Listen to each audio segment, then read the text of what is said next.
A 24 hours report revealed that Philippine authorities had planned Duterte's arrest since January under Oplan Tugis by the PNP CIDG. Hindi sila magkasundo at hindi tumutugma yung mga sagot nila, hindi maganda yung itsura ng pamahalaan.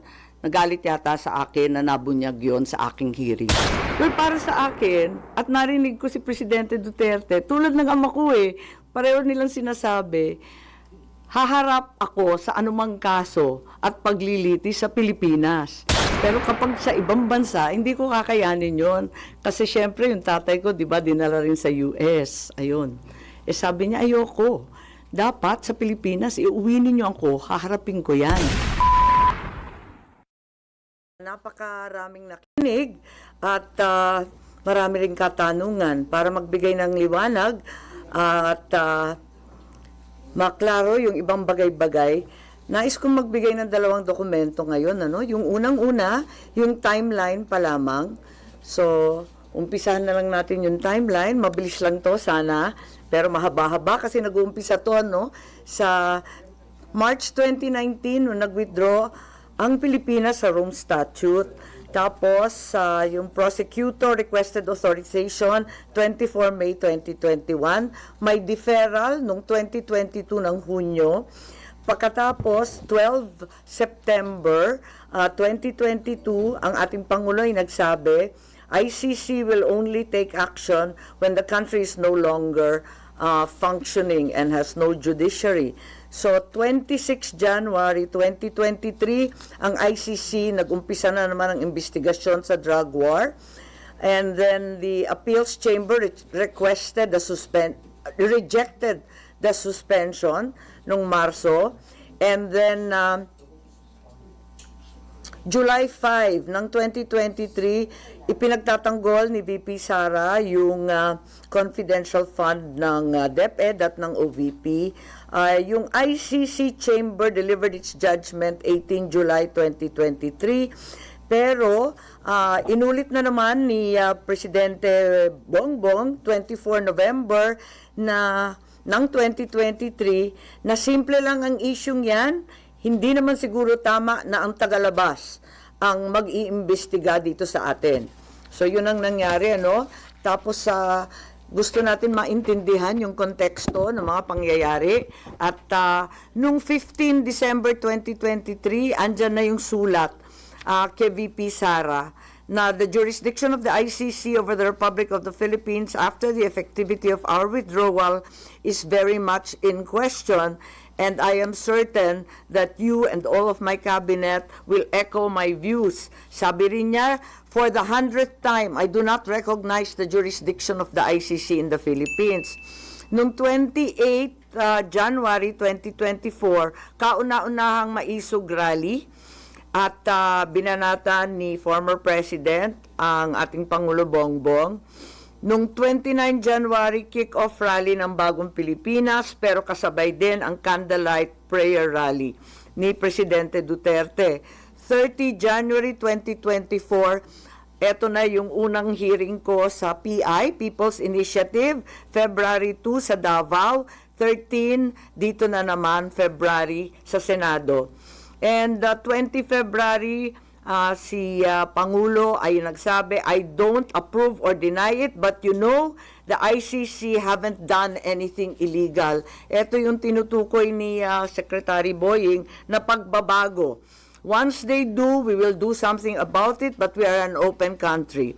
2024 June, VP resigns as DepEd Secretary. 20 July, maisog, rally liwasan. 16 August, first Quadcom in Bacolor, Pampanga. 22 September 2024, VP Sara says,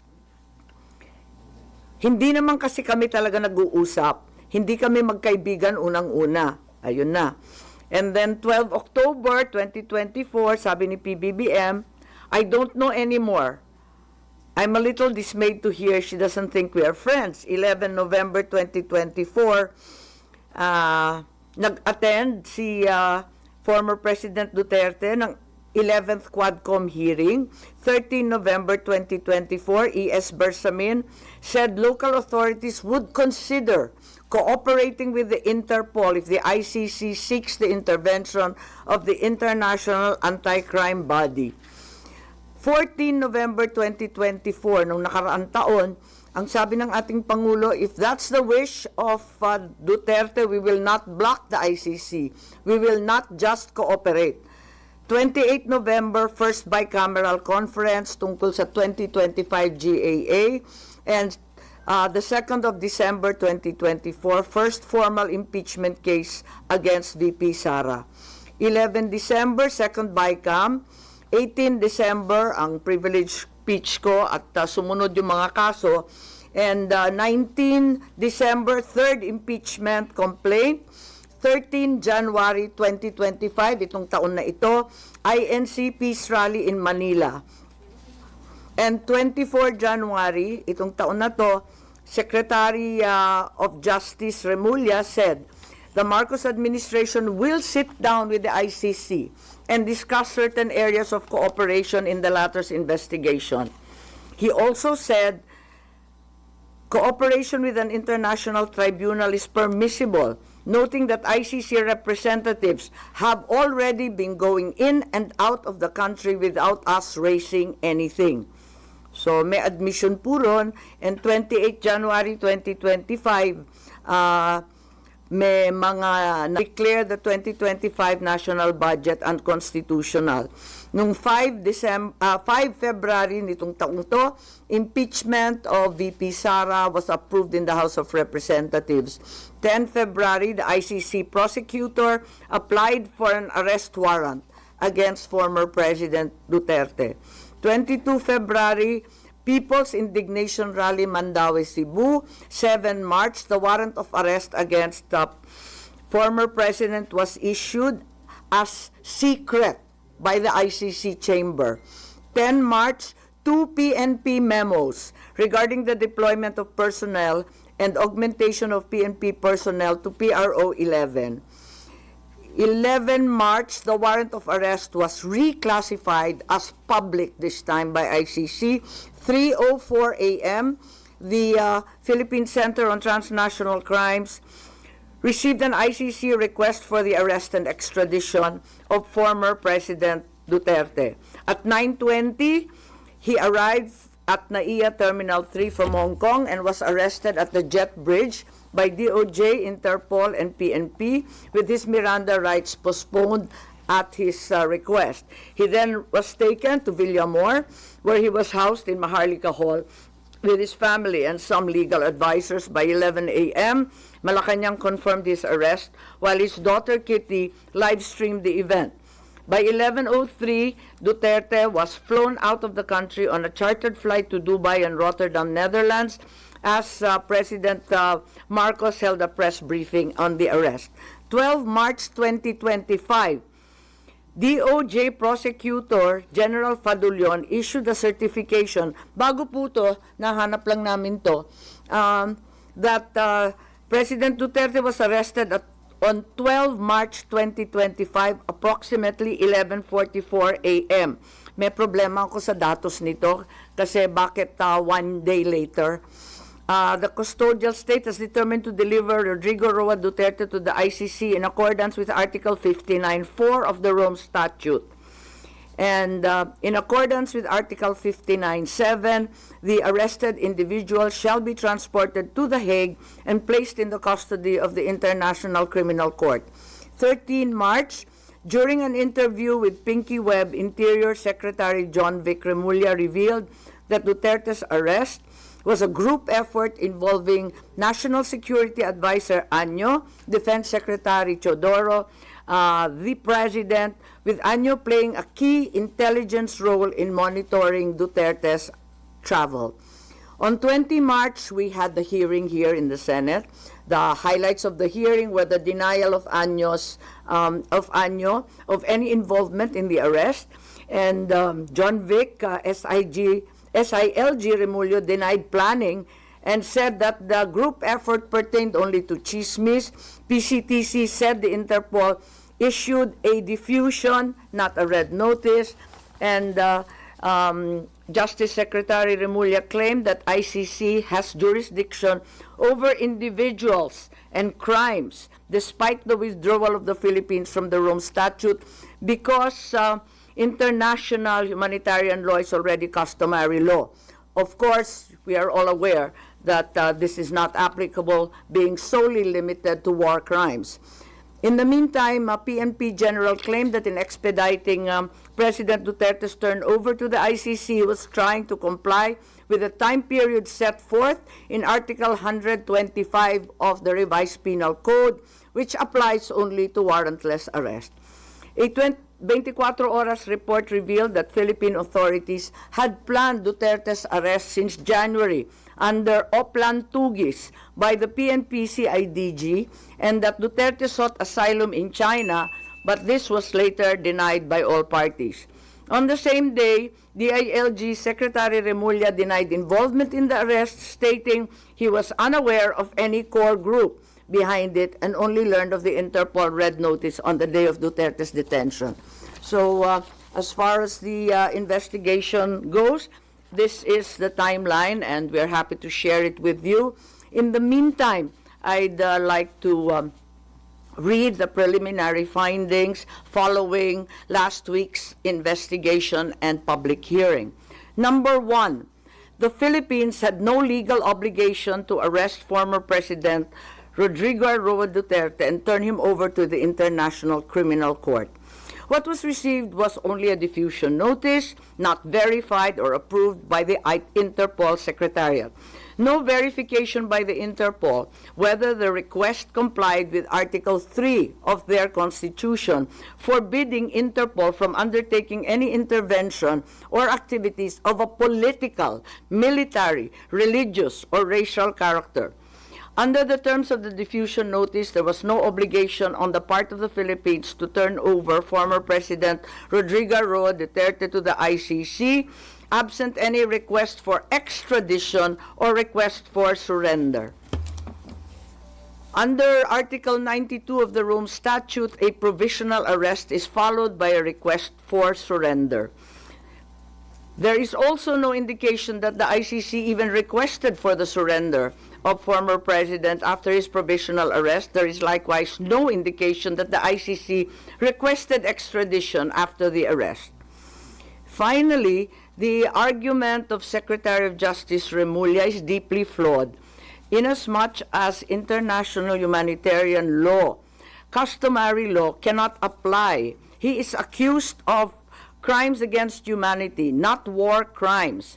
IHL refers to war crimes. Procedural administrative matters such as court processes do not become part of customary international law. IHL is international customary law, but the jurisdiction of ICC cannot be considered customary under IHL.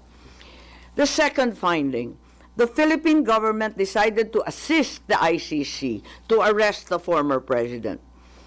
The administration already started preparations prior to March 11. The PNP mobilized units on March 10. The National Security Advisor, Anyo, was already tracking the former president's camp before the arrest. Even before the ICC prosecutor applied for a warrant of arrest, there was already statements by key executive officials that the administration will cooperate if the ICC courses the request through Interpol to arrest the former president. Finally, the claim of the Department of Interior and Local Government Secretary John Vic Remulla that the supposed group effort was only based on rumor is incredible. This attempt to cover up what was already aired on media and what had already come to pass was an indication of a comprehensive plan to arrest the former president already being in place even before the date indicated in the ICC warrant of March 11. Finally, my third preliminary finding was that there were glaring violations of the rights of the former president. The constitutional safeguards guaranteeing liberty and due process of law were not observed. No warrant was issued by a Philippine court. the arrest did not fall within the exceptions of a warrantless arrest. Meanwhile, General Torre invoked 125 article of the revised penal code only applying to warrantless arrest. The constitutional safeguards for the right to liberty of abode were also disregarded. No court order was issued mandating that the former president be taken out of the Philippines against his will. Former President Duterte was deprived of the right to be visited or to have conferences with immediate family members under Section 2F of Republic Act 7438. General Torre admitted he did not allow Vice President Sara Z. Duterte to visit former president in Villamor Air Base, contrary to RA 7438. To be brought to judicial authorities under Article 59 of the Rome Statute. The former president was also denied the right to apply for interim release under Article 59 of the Rome Statute or the right to apply for bail under prevailing jurisprudence on extradition. However, during the public hearing of March 20, here at the Senate, the Secretary of Justice insisted on the inapplicability of the Rome Statute. But a DOJ certification signed by Prosecutor General Richard Fadulion stated very clearly that the DOJ made the following determinations. As competent authority of the custodial state, the arrest issued complies with Article 59 of the Rome Statute. To recall, DOJ spokesperson Clavano released a statement last March 13 saying, ang naging role namin ay competent judicial authority. Kami na ang nag-attest na lahat ng proper processes ay ginawa. Similar to Prosecutor General Fadulion, the DOJ spokesperson showed that the article cited in the Rome Statute had been complied with. Therefore, it's apparent that the DOJ first tried to convince the public that the requirements under Article 59 of the Rome Statute were complied with, and then later on, when such stance became untenable, decided to ditch Article 59 and the Rome Statute altogether and pursued another theory, extrajudicial rendition, and invoked RA 9851, particularly Article 17. Yun lang po. So, those are the three findings right now. As we speak, we are not certain if we will continue at magkakaroon pa ng ikalawang pagdinig pagkat yun nga, kinakailangan na meron tayong matitindi, magagaling at malaman ng mga testigo. So, nagbubuo pa kami kung sakali at kung hindi, pag-aaralan na lamang natin ang nabunyag nung nakaraang linggo. Yes? Ma'am, in-raise niyo po dun sa timeline ninyo yung events ng pagkaka-arrest ni former President Duterte. And lumalabas po kasi dun sa timeline ninyo, nag-iba yung tono ng administrasyon as the relationship between the two political families soured. Is that an accurate conclusion? You'll have to derive that conclusion. I'm just offering you the timeline. Pero ipinagtapat naman ni Secretary Boying Remulla na talagang nagbago. Tinatanong ko kung kailan nagbago at bakit nagbago at ano yung pagbabago. Sabi niya lahat naman tayo habang tumatanda, natututo at nagbabago ang isipan. Yun lang ang pinaliwanag niya. Pero maliwanag na nagkaroon ng pagbabago. Kaya nga, may nagsasabi na yung Interpol bawal sa kanila mag-issue ng red notice pagkat may duda sila na political. Kaya ang pinalabas lamang nila ay yung diffusion para hindi sila sumabit kasi pinagbabawal ng sariling konstitusyon ng Interpol kapag political. So, hindi masabi na may direct causality between the souring of relations and the change in the tone? Paulit-ulit sinasabi ni Secretary Boying Remulla na may konteksto ang lahat. At sa palagay ko, maliwanag na may konteksto na talagang sumasabay sa alitan at pagwawalang tiwala ng dalawang panig. itong mga pagbabago sa legal processes and our international stand, nagbago rin talaga. Ma'am, now that you finished or that you have your preliminary report, ano po yung nakikita yung legislation or are you planning a resolution for the Senate to take a certain stand? Ano po yung dulo nitong investigation po? Well, ang dulo nito, maliwanagan tayo dito sa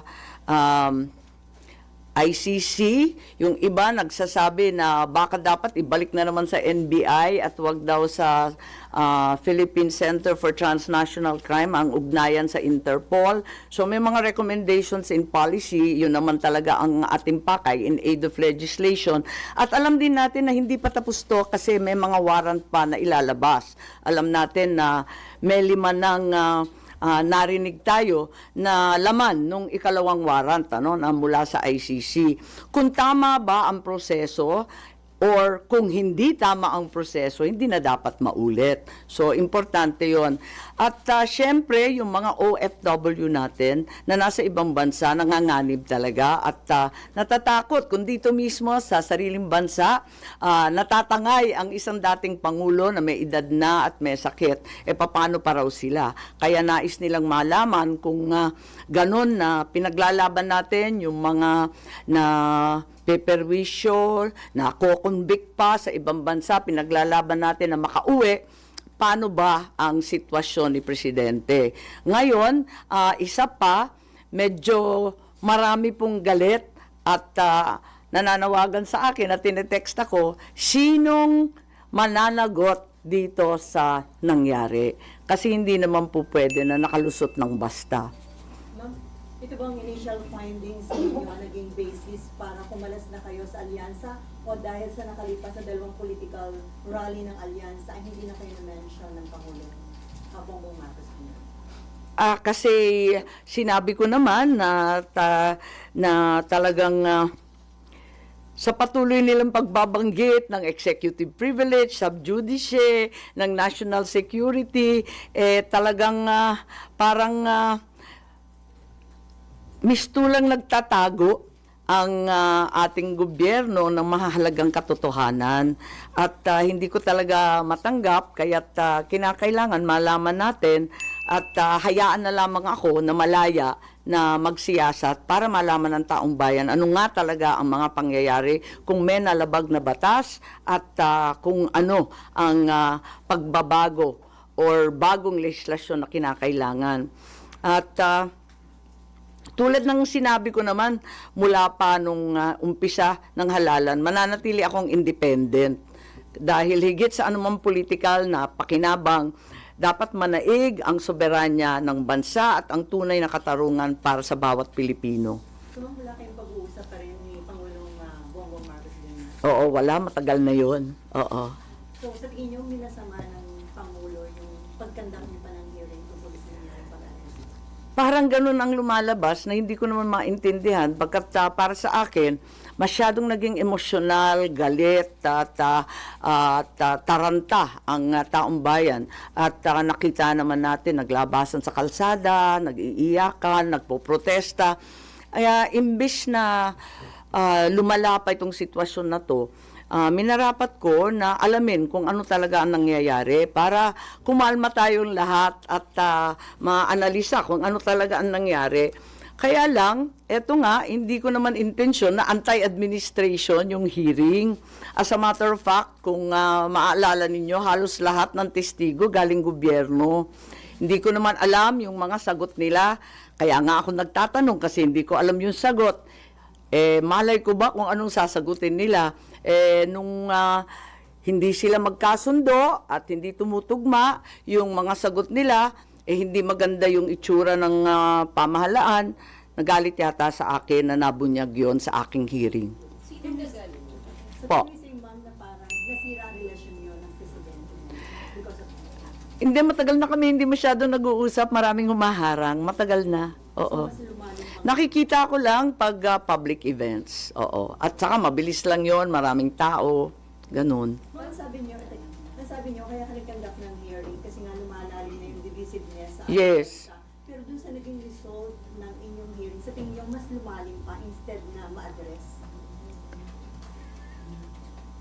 Lumalim ang emosyon in the sense na nakita nila na maraming pagkakamali, at least yung tatlo na binanggit ko, na paulit-ulit na rin lumalabas sa social media. Kung tutuusin, very contrapuntal na siya, very anticlimactic na siya. Kasi paulit-ulit na yung lumalabas pati sa mainstream. Lumalalim ang ating kaalaman at mas lalo tayong nagagalit kasi labis-labis na ang dagok sa ating soberanya. At nababalitaan natin, labas-masok ang Amerika. Kahit hindi EDCA sites, ang katutak pa daw na Typhoon missiles ang pinapasok. Labas-masok din ang China sa ating karagatan at sa West Philippine Sea. Ngayon, dinadampot na lamang ang mamayang Pilipino at dinadala sa The Hague. May natitira pa ba sa bansang Pilipinas? Nakakaawa naman tayo kung ganyan. So, kung lumala, sa palagay ko, lumalim ang pag-uunawa ng taong bayan. I think yun ang kontribusyon. Kasi, maski pro Duterte, pro Marcos, hindi na naging partisan, parang lahat medyo nagkaliwanag ng kaunti kahit papano. Ma'am, sino yung sinasabi niyo parang nagalit yata sa inyo nung hearing? Is it President Marcos? Yes. And you confirm this by, or you just feel it because you're a sister? Hindi kasi, nung umpisa, sabi nila, hindi na daw makikilahok yung gobyerno. Pagkatapos noon, ang dami-dami ng testigo. Sabi ko, okay na. Ang dami-dami, nagpapadagdag pa nga sila ng pangalan, nagpadagdag pa nga sila ng upuan, kinapos pa nga tayo ng pagkain. Nandain nila 3 kwarto tayo, di ba? Tapos, akala ko, prepared na prepared. Sabi ko, ayos to. Nagulat naman ako nung nagalit na nga kasi nga siguro hindi nagkakasundo. Yung mga sagot, hindi tumutugma. Hindi ko nakasalanan yun. Malay ko ba kung anong isasagot nila? Ngayon, paano nagalit? Kasi naalanganin na ako, hindi ako napunta. Gusto ko pa naman, over-prepared na nga ako pumunta doon sa Tacloban rally. Hindi ako pumunta. Tapos, mabuti na lang pala hindi ako pumunta at hindi na ako binanggit. Kaya ako nalaman. Ma'am, hindi. Sa Cavite and Laguna ka lang ma'am hindi binanggit. Sa Tacloban ma'am nabanggit pa. Nabanggit pa. Ganun. Mali. O di So ma'am, a-attend po pala sa Tacloban? Nabanggit pa po. Ay, ganun. Hindi ko na maalala. Sa totoo lang, hindi ko masyadong tinututukan yung kampanya. Nandito ako sa investigasyon. Parang naisang tabi na, nakatutok talaga ako dito para malaman kung ano pa. Ma'am, yung hindi pagbanggit ng Pangulo sa inyo last campaigns Cavite Laguna, you take it as mukhang mas namaloob sa inyo? Yeah, okay lang. Walang problema. Kasi nga sabi ko, nakatutok naman ako dito. Hindi naman na eleksyon, kampanya, politika ang pinaka-importante. Nangingibabaw sa akin itong mga dagok sa ating kalayaan, sa ating soberanya. Hindi ko kaya to Talagang ipaglalaban ko yan Yung pag hindi yung hindi binanggit, pagkatapos sabi 11 na lamang ang kanilang kandidato, wag na tayo magpahirapan ng katawan. Sabi ko, kakalas na muna ako kung nahihirapan kayo. Mas madali naman ganun, okay lang sa akin, walang problema. May offer bang PDP laban ma'am para i-adapt kayo?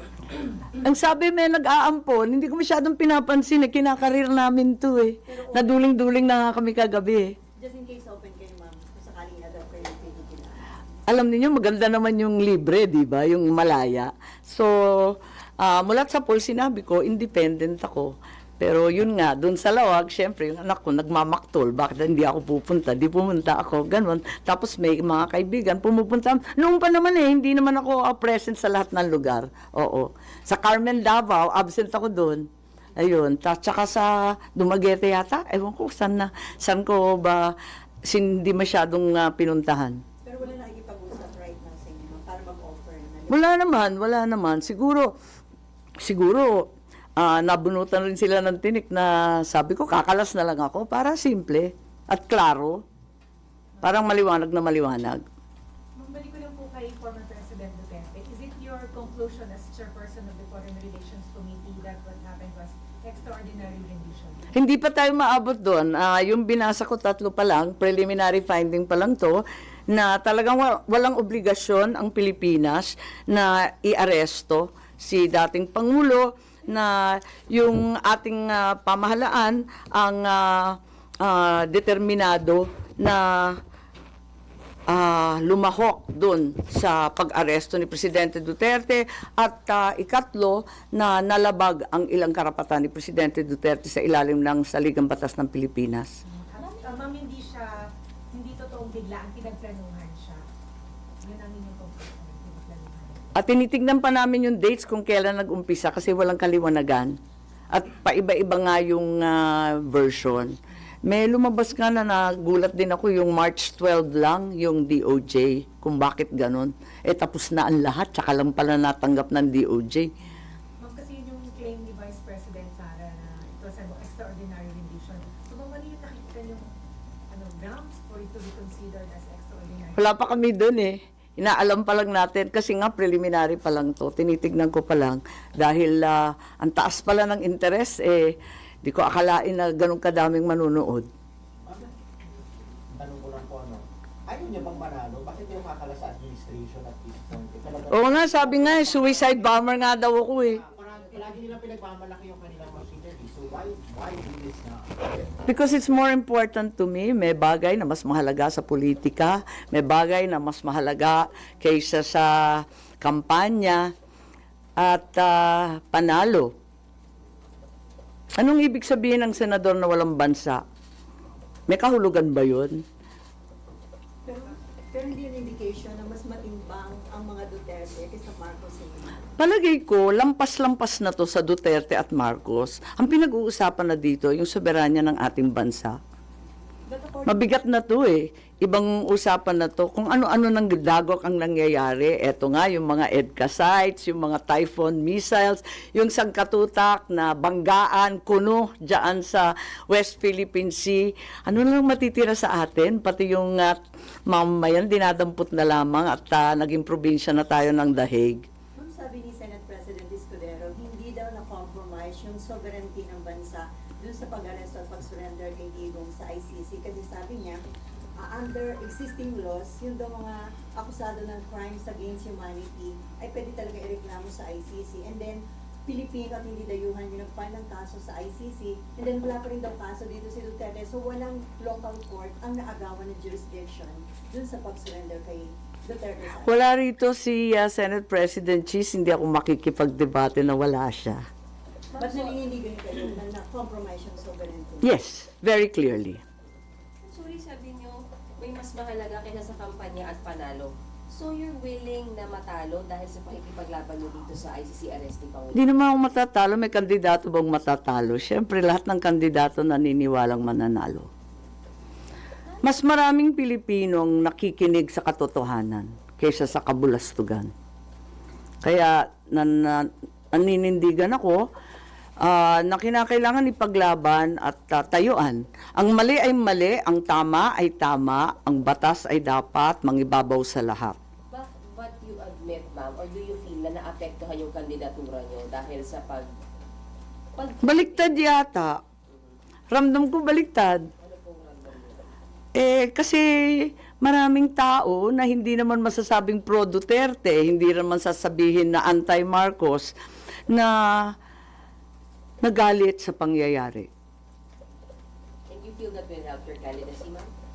Hindi ako nag-imbestiga para mangampanya, para sumikat. Labis-labis na nga yung sikat namin. Yung apelyido ko nakakasindak eh.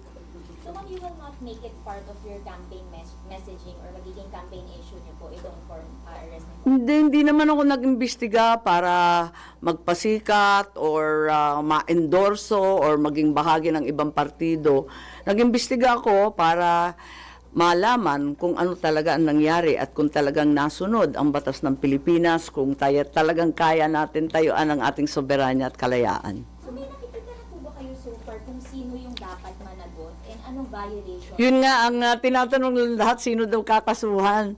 At yun pa ang inaalam natin. Kaya nga, maraming nagsasabi, bitin, dapat magka-second hearing. Sabi ko, basta makaproduce tayo ng testigo. Kasi kung hindi naman malaman at makatotohanan, ano usapan natin? Maraming lihim. Ang maliwanag, malabo. Yun talaga, napakaliwanag sa lahat na ito. Maraming kinukuble, maraming pinagtatakpan, maraming hindi totoo, at marami tayong dapat siyasatin. But sa ganong level, ma'am, ng usapin, paano po yun? Cabinet Secretary level po ba yung dapat managot? Or ano po yung Hindi ko alam. Tulad ninyo, alam ko lang ang report ko, at sa ngayon, hindi pa maliwanag talaga. Ang daming loose ends, ang daming butas, ang daming malabo. Ano pa pong lalaman ng second hearing po? If you get witnesses, then what will... Well, unang-una, magkaliwanagan dun sa sinasabi ng international law, hindi naman pangkaraniwang practice yan, hindi naman araw-araw na yan ang pinapractice ng abogado. Kinakailangan siguro yung ex-justice, yung mga framers ng konstitusyon, ang dating mga mambabatas. Hindi ko alam, or else yung mga expert din sa international law. Pagkatapos nun, yung iba pa. Maraming nagsusulat di ba? Pero pag nabasa mo yung pahayagan, parang hindi naman sila neutral, parang lahat may panig. Iniiwasan natin yon hanggat kaya. Pagkatapos noon, yun nga, yung katulad ng sinabi ko kanina, yung mga OFW, gusto malaman kung talagang maipagtatanggol ba natin sila. Eto na nga, dito sa Pilipinas, paano pa daw sila nagkakayod at naghahanap buhay sa ibang bansa. Kayang-kaya silang kunin. At saka yung mga nakakulong, makakauwi pa daw sila. Paano ba? Tapos, yun nga, sino mananagot? Maraming tanong pa rin talaga. Ma'am, nung na-elect si Bongbong as president, sabi niyo, ito yung chance to redeem yung pangalan ng mga Marcos. Considering dito sa issue sa pagka-aresto kay dating Pangulo, mariredeem pa ba? O sa tingin niyo nalagay sa atin? Well, nanghihinayang ako, hindi lamang para sa pamilya namin, kundi para sa ating kasaysayan, no? Kasi nagumpisa sa amin nung EDSA, pagkatapos noon, 'di ba, nakulong din si Presidente Erap, si Presidente GMA, nahinto lang kay Presidente Duterte. Eto na naman, naaresto na naman. Umpisa na naman ba natin itong siklo ng paghihiganti, ng balikan, kapag wala ka na sa kapangyarihan, babanatan. Parang ako'y naaawa sa Pilipinas. Kung ganito na lang tayo, paano pa tayo uunlad? But you're still hoping na matapos ni Bongbong Marcos yung kanyang term ng maayos. Siyempre, oo. Pero ang dami ng problema talaga. Pero ma'am, yung banatan na sinasabi niyo, di ba nagsimula yung banat galing sa dating presidente kasi started yung nasa timeline din yun na sinimulan niyang banatan si Pangulong Bongbong Marcos. Tignan natin ang maigi kasi naaalala ko, andito ba yung kodigo? Meron rin kasi nag-umpisa yung kay VP Sara. Kasi nag-umpisa yung kay VP Sara noong July 2023. Hindi ako abogado ni VP ha, pero tinitignan ko lang yung date, nandyan sa timeline. Can we please go to 5 July 2023? Ayun. Parang nag-umpisa, doon nag-umpisa sa July, nung humarap sa Kongreso. At yung confidential fund na dinidikdik, uminit ng September, October, ayun. At parang tulad ng sino mang ama, nagalit na siguro si Presidente Duterte. At nung 28 January 2024, ayun na. Nagwawala na siya sa Davao. Matignan ninyo yung mga date na, kaya nga ako naglagay ng timeline, sabi nga nila, dapat yung timeline, yung mga legal lang. Pero hindi natin maiiwasan na may kinalaman to sa mga pangyayari dito sa Pilipinas. Ma'am,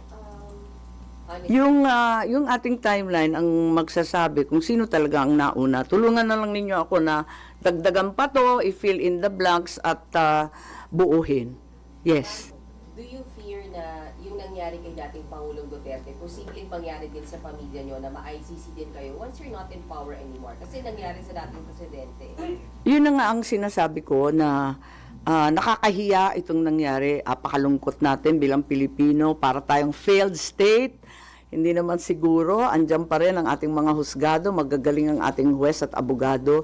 Bakit naman tayo nauwi sa ganito? At tulad ng sinabi mo, kung nangyari minsan, pwedeng maulit. So you fear, you worry na baka mangyari din sa inyo, ma'am. Pag hindi na Pangulo yung kapatid niyo. I think it's speculative. Fear is hard to express at this point. Ma'am, si JPE may warning doon sa mga OFWs na kung daw makikinig doon sa panawagang zero remittance kasi pwede daw yung Congress i-cancel or suspend yung mga tax exemption o tax incentives na binibigay sa kanila. Nakita ko nga maintang ulo nila kay Johnny. At ako, nararamdaman ko ang paghihimutok ng ating mga OFW. Ramdam na ramdam ko. Kaya nga, mahalaga itong pagsisiyasat para una, malaman natin kung karapat-dapat ba ang nangyari kay Presidente Duterte at kung sakali maiuwi pa ba natin yan. Ikalawa, kung ano ang magagawa natin para sa mga OFW natin na napipinsala o di kaya na paghahatulan doon sa ibang bansa. Pero yung paghihiganti na babanatan mo rin ng tax, ng yung mga travel tax na sinasabi at yung iba pang benepisyo, wag naman, wala namang ganunan, pambihira naman. Sila na nga nagbubuhay ng ekonomiya natin, sila pa ang uupakan natin. Hindi naman yata tama yun. But you're hoping na sana wag nilang gawin yan kasi ang maapektuhan, hindi lang yung family nila, kundi economy natin. Well, naintindihan ko sila to what extent na talagang gagawin nila, hindi ko alam. Pero malaking tulong sila sa ating ekonomiya. Sila talaga nagpapalutang na napakaraming pamilya rito, lalong-lalo na sa Ilocos. Kaya alam na alam ko yan. So against kayo doon sa possibility na isuspend yung mga incentives nila? Wag naman. Walang ganyanan. Oo. Baka may ulo. Ma'am, sabi po ninyo, meron pa pong next hearing malamang. Hindi ko pa sure kasi nga nagbubunga kami ng testigo. Kung sakali, agad-agad sasabihan ko kayo. Pero ma'am, kung magkaroon, do you expect na mag-cooperate or may mahuhugot pa kayo from the executive side particularly? Hindi ko nga alam kasi marami nga nagsasabi, nagalit, bakit nagkaganon. Abay, hindi ko naman sinasadya, hindi naman anti-administration. Inimbita ko nga, puro gobyerno. Halos wala ng testigo yung kabila. Kung hindi pa nag-video call si VP Sara, wala na yung kabila, sa totoo lang. Kaya't yun nga, sana lumahok pa rin sila, sana bigyan pa tayo ng linaw at maisaayos natin ang mga datos at yung mga pangyayari. May binanggit kayo, ma'am, na 5 forthcoming warrant. Oo, ang balita, di ba, yung haka-haka, yung mga kapulisan to, si Senator Bato, Albayalde, di ba? Yung, Leonardo Danao, sino isa? Kalimutan ko. Albayalde, no? Hindi, 5 Oo, Leonardo Mata Danao. O, tama, 5. Including ba doon? And then Bato, oo. Ang alam ko, 5. 5 nandun sa warrant. Pero, chismis lang yun, hindi pa lumalabas. So, Kaya hindi ako mag-group effort base sa chismis. so you're hoping din na wag silang umantong kagaya ng nangyari kay former President? Isa pa yon, yun nga ang isang dahilan na si Senator Bato nagpaabot na gusto rin niyang lumahok sa hearing at kung sakali may second hearing. Sabi ko, hindi pa sure. At abala ang lahat kung ito ang nangyari sa dating Pangulo, anong mangyayari sa mga kapulisan at sa pangkaraniwan tao kung madali sila ng iba't iba pang warrant. Kasi alam natin na hindi naman ito nag-iisa kundi tuloy-tuloy. Ma'am, do you agree with opinions, for example, ni Senator Bongo na medyo late na yung hearing kasi nandun na nga si former President dun sa Netherlands, too late to hear daw po? Well, sinagot ko na rin yan. Naintindihan ko naman si Senator Bongo. Malapit na malapit siya sa ating Pangulo at matindi ang kanyang dinadamdam. Pero para sa akin, sa hinaba ng panahon na nawala yung tatay ko sa ating bayan, nakikita ko na kailangan wag susuko. Dapat ipaglaban pa rin kahit ilang taon yan. Hindi namin nauwi yung tatay kong buhay. Sana ito naman matagumpay tayo, maiuwi si Presidente Duterte. Isa po sa mga nakikita nyo pwedeng maging result nung hearing or goal niya is para maipauwi si former President? Well, para sa akin, at narinig ko si Presidente Duterte, tulad ng ama ko pareho nilang sinasabi, haharap ako sa anumang kaso at paglilitis sa Pilipinas. Pero kapag sa ibang bansa, hindi ko kakayanin yon. Kasi syempre, yung tatay ko, di ba, dinala rin sa US. Ayun. Eh sabi niya, ayoko. Dapat sa Pilipinas, iuwi ninyo ako, haharapin ko yan. Eh ganun din ang sinasabi ni Presidente Duterte. Kaya daw niyang sagutin lahat yan, basta dito sa Pilipinas, sa husgadong Pilipino. Sasagutin daw niya at papayag siya malitis. Pero ano po yung nakikita niyong way na magagawa po nung Senate Committee on Foreign Relations or ng Senado para mangyari yun, yung mapauli siya? Hindi ako yung abogado niya eh. So, ang nagagawa lang ng Senado in aid of legislation, oversight, kung ginampanan ba ng lahat ng ahensya ang trabaho nila, lahat ng tungkulin ba, ang karapatan pang tao ba na ibigay, lahat yun. At kung kinakailangan, papalitan ba natin ang sistema ng ICC, Interpol, ng Philippine Transnational Crime, at saka nung RA 9851, yung extradition treaty na pagkaluma, sinulat pa ng tatay ko. Maraming batas kasi na palibot dyan eh. Nung bukas na yung 80th birthday ni PRRD, do you have any message sa dating Pangulo? Well, syempre, happy birthday. Matindi rin yung umabot sa 80 years old at sana makauwi na siya. At higit sa lahat, syempre, gusto kong pumunta sa The Hague. Kung papayagan ako, dadalhin ko yung cheque na 10,000 pesos. Kasi expanded centenarians, qualified na siya. 80 anyos na. From your own pocket? Hindi, biro lang. Wala lang. Kasi di ba ako nagpasa nung bill na yon, kaya nagbibiro ako, oh, pwede na pala ito. But you have plans moving to the Hague. No. Wala. Sabi naman ni Presidente Duterte, wag na kayo pupunta rito eh. Kung hindi rin nyo balak ako samahan sa loob ng selda, wag na. At hindi rin tayo magkikita. Meron po bang sense of urgency dun sa findings ng Committee on Foreign Relations given na meron nga pong baka sumunod pa na warrant para kung ano man po yung nangyari dun sa situation ni former President Duterte, hindi mangyari sa kanya? Tama. May urgency talaga kasi alam nga natin may second, may third warrant pa raw. Kaya kinakailangan mabunyag na lahat ng pagkakamali at wag na kailanman maulit. At kung kinakailangan paltan yung polisiya, yung batas, tignan na natin at magkasundo tayo para maiwas to.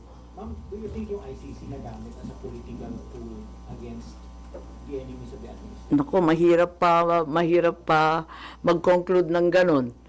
Pero kayo na ang humatol.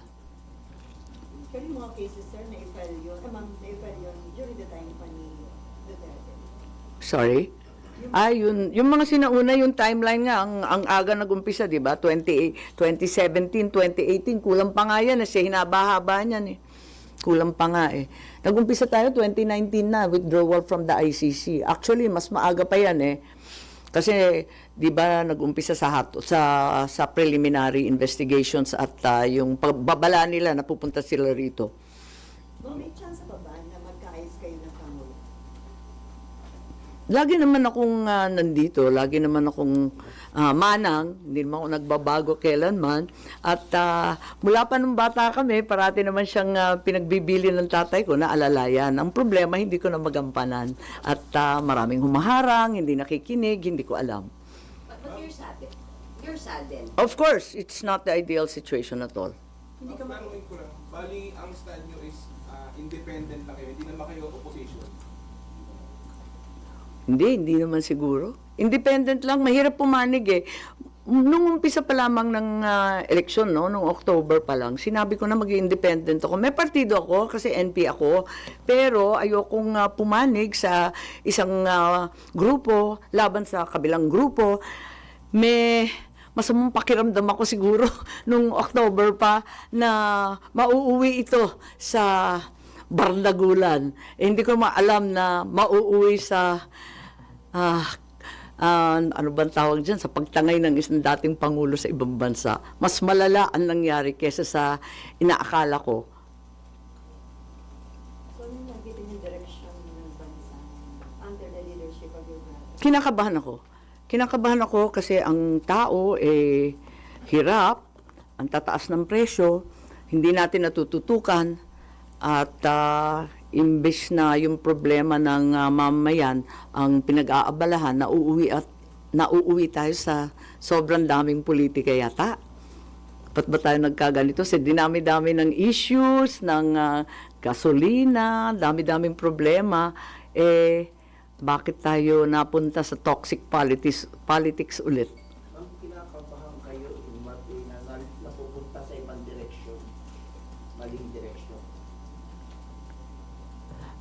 Hindi panatag ang kalooban ng taong bayan. Maliwanag yun. Maraming hindi... Kalalabas lang ng World Happiness Index, di ba? Andun Andun sa World Happiness Index, di ba? Na dapat happy yung tao, kayang kumain, lahat ng basic services na ibibigay, walang corruption, at naniniwala sila sa mga kapwa nila, naninindigan sila para sa kanilang gobyerno. Marami doon kulang sa atin. Ma'am, thank you. Ma'am, pahingi kami ng ganito. Oo nga eh. Amin na lang. Zero.